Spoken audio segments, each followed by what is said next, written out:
Olá, sejam bem-vindos! Hoje a gente vai mergulhar em alguns pontos que são simplesmente cruciais em administração financeira e orçamentária, a nossa famosa AFO. O nosso foco aqui é total nos detalhes técnicos, naquilo que as bancas, principalmente a Sebrasp, adoram cobrar. A ideia é desvendar juntos os conceitos que vão fazer a diferença na hora da prova. Bom, o nosso caminho já está traçado. A gente começa pela classificação da despesa, depois avança para os créditos adicionais e para aquela diferença clássica entre crédito e recurso.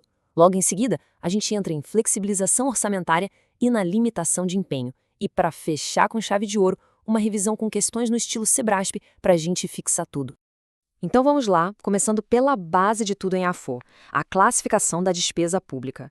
Para entender isso, a nossa referência principal é a Lei 4.320 de 64, que é basicamente o manual de regras do direito financeiro para os orçamentos.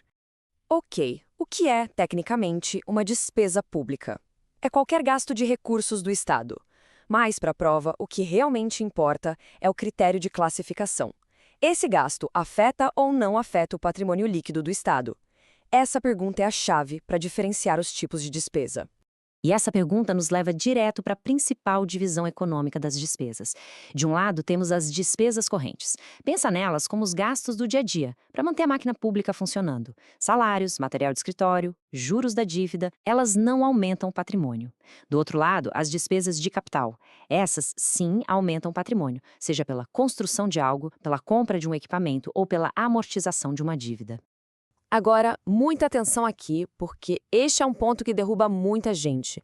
A Lei 4.320 faz uma distinção bem específica entre investimento e inversão financeira.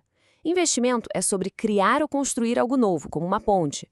Já a inversão financeira é sobre adquirir um bem que já existe, como comprar um prédio que já estava pronto. A diferença é essa: criar versus adquirir. Grave isso. Certo, o orçamento é uma lei, mas ele não é escrito em pedra. A vida real acontece e, às vezes, o planejamento precisa de ajustes. É aí que entram os créditos adicionais.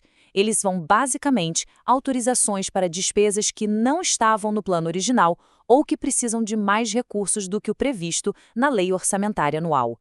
Então fica a pergunta: a Lei Orçamentária Anual, a LOA, é imutável? A resposta, claro, é não. Ela não é uma peça de museu estática. Ela precisa de flexibilidade. E agora a gente vai ver exatamente quais são as ferramentas legais que permitem esses ajustes. E essas ferramentas são os 3 tipos de créditos adicionais. O suplementar, como o nome diz, suplementa, ou seja, reforça uma verba que já existia. O especial serve para criar uma despesa totalmente nova, que não estava no orçamento. E por fim, o extraordinário, que é para casos de urgência imprevisíveis, como uma guerra ou calamidade. E por ser urgente, ele é aberto por medida provisória ou decreto, e já sai valendo.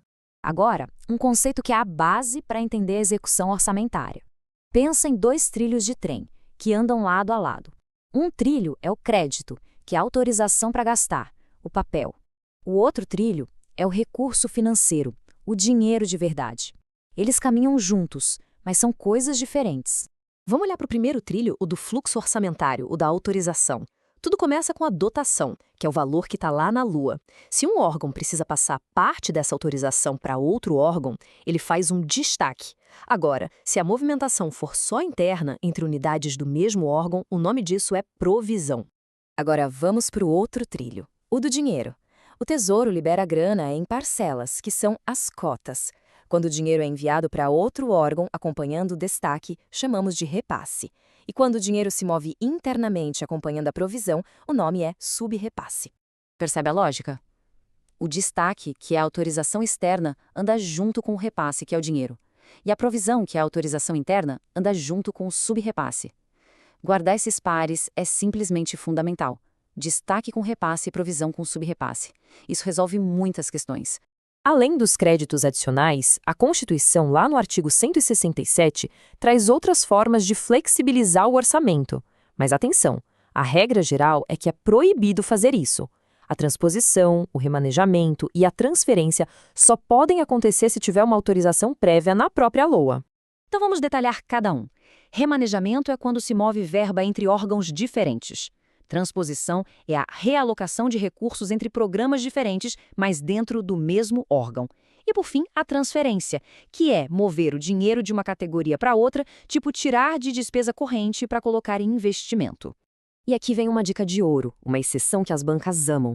A Constituição abre uma brecha importante para projetos de ciência, tecnologia e inovação. Nesses casos, o remanejamento, a transposição e a transferência podem ser feitos por um simples decreto do Executivo. Não precisa de lei. Isso dá muito mais agilidade para a área. Ok, agora vamos falar de controle. E se a arrecadação não vai bem? Se o governo percebe que não vai entrar dinheiro suficiente para cumprir as metas fiscais?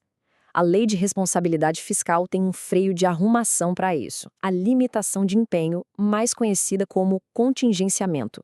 Funciona assim: a cada 2 meses, no final do bimestre, o governo olha as contas. Se a previsão de receita cair e ameaçar o cumprimento das metas, um alerta é ligado. A partir daí, os poderes legislativo, executivo e judiciário precisam, cada um por si, limitar os gastos e as movimentações financeiras para ajustar o orçamento à nova realidade. Mas claro, não dá para cortar tudo. Existem despesas que são protegidas desse contingenciamento. Por exemplo, gastos obrigatórios por lei ou pela Constituição, como saúde, educação, pagamento de salários e o serviço da dívida. E olha só de novo, despesas com ciência e tecnologia também estão protegidas. A LDO ainda pode listar outras exceções. Bom, chegamos na reta final. Depois de toda essa teoria, nada melhor do que testar o conhecimento na prática, né? Vamos ver agora algumas questões no clássico formato certo ou errado da Sebrasp, que exige atenção total nos detalhes. Vamos nessa? Primeira questão. Pensa bem naquela diferença que a gente conversou entre criar algo novo e adquirir algo pronto.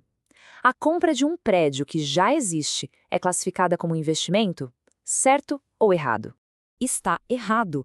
Como vimos, a compra de um imóvel pronto é uma inversão financeira. O conceito de investimento pela Lei 4.320 está ligado a criar algo, a formar um novo bem de capital, como seria a construção de um prédio do zero.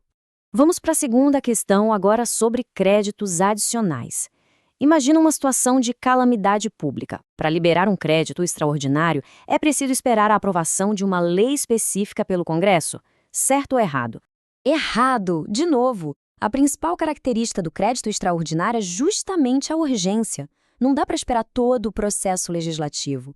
Por isso, ele é aberto por medida provisória ou decreto e o legislativo é apenas comunicado depois. A exigência de lei prévia acabaria com o propósito dele. E, para a gente fechar, fica uma reflexão. Tanto o destaque quanto o remanejamento movimentam verbas entre órgãos. Então, qual é a diferença fundamental entre eles? Pensem na natureza de cada um, no instrumento que os autoriza. A resposta está na diferença entre um simples ato de execução do orçamento e um ato que altera a própria lei orçamentária. Esse é um ponto avançado para continuar os estudos.